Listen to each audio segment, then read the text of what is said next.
And showtime. Ladies and gentlemen, welcome to the latest episode of the ChannelPro 5-Minute Roundup. We'll look at news, trends, and tips for the SMB channel in 5 minutes or thereabouts. My name is Rich Freeman. I am executive editor of the ChannelPro Network. I am joined, as always, by my co-host, Erick Simpson, who is a business improvement and transformation consultant for MSPs and other IT providers. This week, for the first time in a little while, Erick, we are separate. Yes, we are. I'm feeling the anxiety of being separated from you on the 5-minute roundup after a record-breaking streak where we did the last 3 together at different events in a row. Well, we haven't actually spoken about this yet, but a week from now, I will still be in Southern California. I'm there briefly, so we may be able to figure out a way to get this anxiety out of your life. I think if we put our heads together, we might be able to come to a solution. Right. Well, let's dive into the news. Until then, so I am back home in Seattle, but earlier this week I was in Houston attending the HP reInvent event out there, where they were sharing a lot of information about their product strategy and partner strategy going forward. There was actually a lot of stuff that they were talking about there, but the item that I wanted to highlight on this program today has to do with their launching a security as a service offering. Now, they have had a device as a service offering for a few years now. They launched that in June 2016, in fact, but now they are adding securities as a service on top of that. Kind of an interesting offering. It has some threat analytics and predictive monitoring attached to it. There is the ability to isolate potential threats. There are different packages. At the higher level packages, you get access to security experts on their staff. But what's significant about it to me is just the path that it indicates that they're on. And this is something that they talked about a great deal at this event. You know, historically, HP and other hardware manufacturers have really focused on transactional relationships with their customers, at least in terms of hardware sales. You cut them a check, you buy the hardware, and it's a one-time kind of deal. Where they are looking to go, though, is to shift more of their revenue from that transactional model to more of a contractual model.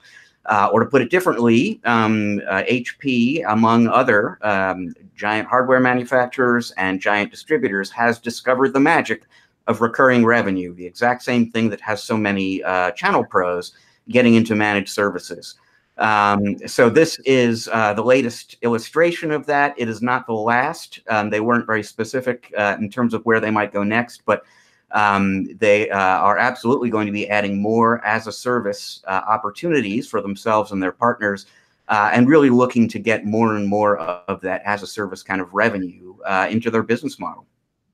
And pretty timely for them to choose the managed security as a services as the offering to go and complement their device as a service offering, which is more of that kind of MSP flavor, you know, the IT service and maintenance piece. Just it's following the path of the IT industry and what business customers are looking for. So they wanted managed IT for a flat fee, predictability, and SLAs. And now the number one concern of business owners, CEOs and you know, CTOs and CISOs is security. So I think it's a timely ad. I'm curious as to how simple that ordering process is. So for the MSP or the IT provider that's going to, you know, do an infrastructure upgrade and replace a bunch of devices, is it just as simple as going online and checking a box, adding DAS, adding security as a service, and boom, now the device comes complete with that, and the MSP now does less service and earn more margin? I'd be curious to see how in real world that works out from a numbers perspective, Rich.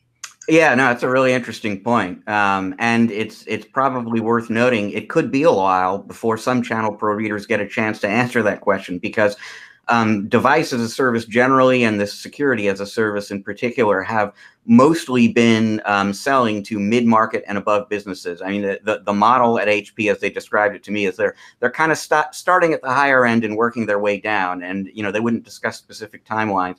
Eventually, customers of all sizes will have access to these services. But right now, if you're focusing on smaller businesses, this is probably not something that you even really have access to realistically right now. Although, I mean, they're not excluding you, but that's really not where they're focusing. Understood. Understood. Well, we'll see. We'll track that and see who follows along behind, because as you know, there's always that trailblazer, and then everybody else kind of catches up over time. So I'm sure we'll hear more news of other competitors, initiating this type of additional service as well. So let's jump ahead into your tip of the week, which, as I understand it, has to do with replacing yourself. Yes, it is. It is one of those things that when you think about it, we're building an organization. You're one of the C-level executives or the CEO themselves, or maybe middle management. Someone in a leadership role. But especially for the CEO, your primary job is to figure out how quickly you can replace yourself. I mean, think about it, Rich. These business owners that I work with, they're wearing multiple hats, and they're in different levels of maturity and the evolution of their organization and their practice. And I still am working with a few clients that are having trouble, kind of letting go of the vine, if you will, and passing the torch to other folks to replace themselves role by role and divest themselves of that responsibility. But if you think about what the definition of leadership really is at the highest level, it is creating other leaders and mentoring them. And think about it. I mean, if we're a CEO running an IT practice and we never think that way and never think that our job is to replace ourselves, then we become such a requirement to that organization that it's tough to add value at the point when we want to exit the organization, right? If we are so tied to the business operations of that practice, it's going to be really hard to get a high valuation during an exit strategy, or get out within a reasonable amount of time during a transition. You'll be there forever. So don't create a job for yourself, right? Create other leaders in your image and make it an intentional effort on your part to begin delegating more and more of what's on your plate onto other plates, and mentor those other leaders, to make up the slack. And when it starts at the top, that kind of rolls down all the way down to, as I said, middle management. How do we empower and mentor our junior up and comers into these succession strategy type roles that allow the other folks to also move up in the organizational structure? Yeah, the business valuation point you were making there is one that really resonated with me, because I have heard this from people who specialize in exit strategies and helping MSPs sell their business, and it's something that comes up a lot. When somebody is trying to attach a value to the business, one of the things that they're going to be looking at is how much value does this business have if the person who created it, if you, the founder or the CEO of this company, retires, goes away. And you, like you said, you're not going to sell the business for nearly as much if the value attached to it is really you. Two other sort of small things to add to that, and one is closely connected to the first, which is just that it's your customer relationships that somebody is paying you for if they're buying the business from you. And if your customers are all going to jump ship if you're not there, because you haven't really allowed other people at the organization to establish relationships with them, that's going to be a problem. And then on a more immediate kind of level, if you're somebody who doesn't take vacation time and doesn't feel like they can because the business is going to fall apart if you're not there, it's probably because you haven't been nurturing leaders within the organization. So all good reasons, basically, to be looking for your replacement. You're right, Rich. And, I've experienced each one of those scenarios, as well as the scenario where the person that's selling the business thinks that, okay, now I can, leave. And no, they can't leave yet, because so much is tied into their head and not, standardized and delegated to other folks. I've been involved in over 24 M&A engagements on both the buy and sell side. And it's really interesting what each side thinks the value is when, you really get down to being objective about things and showing them, what that value actually, is comprised of. And one of those things is, as you said, the ability for the organization to survive and thrive after the founder and the CEO decides to exit, and how easy that is for them to do so.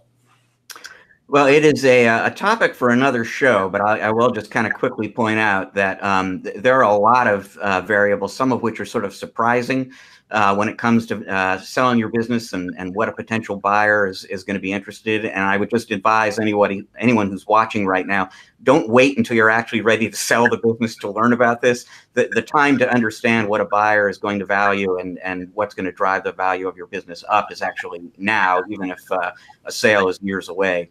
But like I said, that is a topic for a future show. Right now, we've only got time for one more topic, and I'll give a hat tip to the folks at Eaton for pointing this out to me. I was completely unaware, as amazing this is to me, that March is National Caffeine Awareness Month.